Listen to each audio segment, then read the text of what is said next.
Anjaneya Panchakam, Sragvini Vrittam, new Sanskrit composition by Sri Sharada Savitri Center of Musical Sciences. Music composition Vidushi Srimati Pavitra Radha Krishnan. This is rendered by Chiranjeevi Tejas Kannan.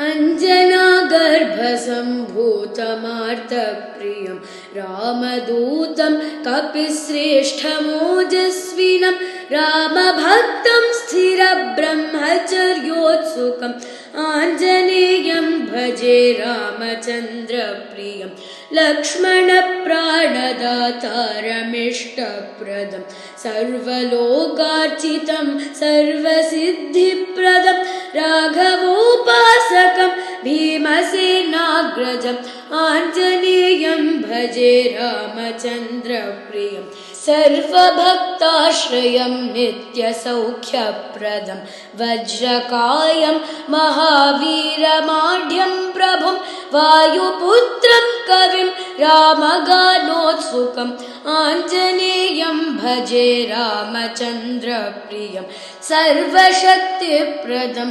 नित्ययुक्तिप्रदं दुष्टसंहारकं नित्यसंरक्षकं भक्तिपुष्पार्चितं नित्यशान्तिप्रदम् आञ्जनेयं भजे रामचन्द्रप्रियं राघवप्रीतमौदार्यपूर्णं परं ध्यानमग्नं सदा रामलीनं दृढं दिव्यसीताव्यथावारिणं मारुतिम् आञ्जनेयं भजे रामचन्द्रप्रियम् आञ्जनेयस्तुतिं भक्त्या समर्पयामि मारुते नागराजनताराध्य श्रीरामदूत पाहि माम्।